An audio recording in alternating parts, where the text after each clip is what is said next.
दोस्तों, झूलेलाल। प्यारे दोस्तों, अज आऊं जिक्र करां थो अमर शहीद हेमो कालाणी जी। त पंहिंजी धरती सिंध धरती कई जोधा जवान पंहिंजी कुख मां जनम ॾिना आहिनि। उन मां वीर हेमो कालाणी बि हिकु हो, जंहिं पंहिंजी जान जो नज़रानो ॾेई हिन धरती ऐं धरती वारनि खे हिकु पैगाम ॾेई वियो आहे त जान त अचणी वञणी आहे, पर धरती सभिनी खां उत्तम आहे। पंहिंजी जान ॾेई आज़ादी जी जोत जलाए ऐं अमर थी वियो। जॾहिं बि हिंदुस्तान जी आज़ादी जे परवाननि जो ज़िक्र थींदो त ही सिंध जाओ पहिरीं सफ़ में बीठल अव्हांखे नज़र ईंदो ऐं सिंध धरती पंहिंजे हिन सपूत ते सदाई नाज़ कंदी रहंदी। ही नंढो शहज़ादो 19 सालनि में जी उमिरि में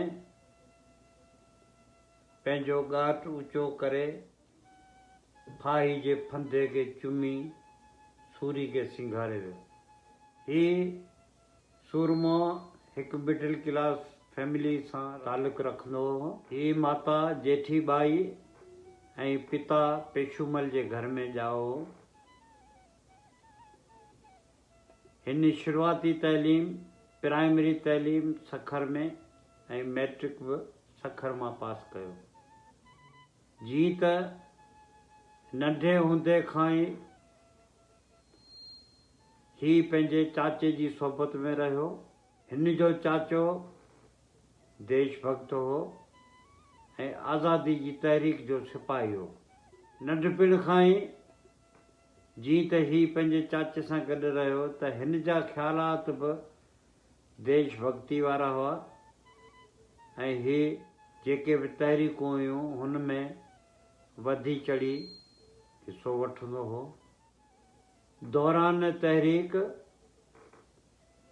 हिननि जी तनज़ीब खे ख़बर पई त हिकु रेलगाॾी जेका कोयटा खां अची रही आहे ऐं तंहिंमें तमामु घणो फ़ौजी साज़ो सामान आहे, सो हिननि प्रोग्राम ठाहियो त कीअं बि करे हिन रेल खे किराइजे ऐं अंग्रेज़नि खे नुक़सानु पहुचाइजे। सो हिननि राति जो उहो पटड़ी उखेड़नि जो प्रोग्राम ठाहियो। तंहिंमें हिन जा 2 साथी ॿिया बि हुआ। सो ही विया, हिननि कारवाई कई पे तेसि ताईं हिननि ॾिठो त कुझु सिपाही अचनि पिया।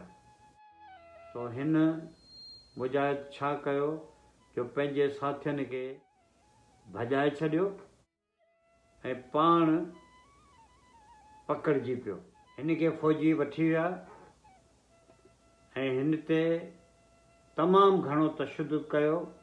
दौरान तफ़्तीश हिन खां हिन जे साथियुनि जा ऐं हिन जे तंज़ीम जा नाला पुछा, पर हिन सूर में हुननि खे ॿुधाइण खां इनकार कयो ऐं सॼो इल्ज़ाम पंहिंजे सिर ते वसायो।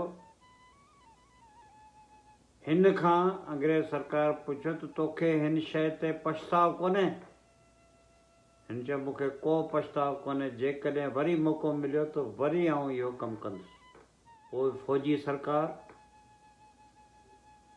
हिन खे ऐं ॿियनि खे सेखत ॾियण लाइ हिन खे मौत जी सज़ा ॿुधाई।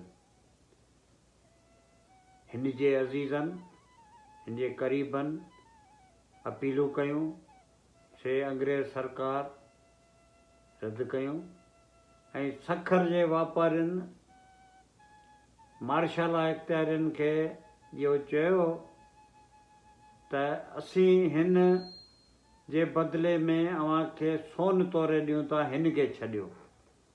पर अंग्रेज़ सरकार मना कई ऐं हिन जी फांसी बरक़रार रखी। जॾहिं ही जेल में हो त हिन जी माउ हिन सां मुलाक़ात लाइ वई ऐं हिन खे चयो त पुटु तूं माफ़ी लिखी ॾे। हिन चयो अम्मा आउं माफ़ी कोन लिखी ॾींदुसि, मूंखे मुंहिंजे कम ते को पछताव कोन्हे।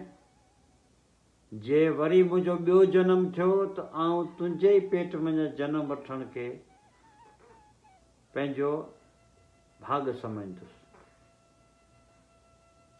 पोइ ईअं थियो, हिन जी फांसी बरक़रार रही ऐं जंहिं ॾींहुं फांसी ॾियनि पिया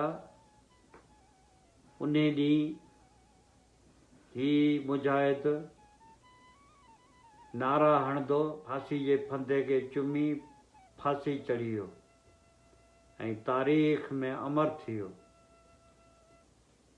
हिन जूं आख़िरी रस्मूं सिंधु दरिया जे कप ते अदा कयूं वियूं ऐं रख सिंधु में वाही वई।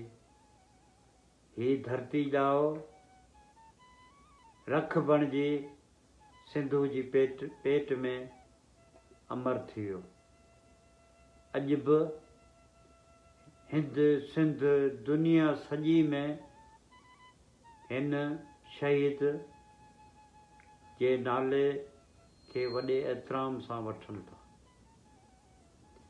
हिंदुस्तान में हिन जे नाले जे पोयां कई पार्क, कई बिल्डिंगूं, कई रोड, कई चौसूल ऐं कई पार्क आहिनि ऐं हिन जो पुतलो हर जॻह ते तक़रीबन घणिनि जॻहियुनि ते नस्ब आहे।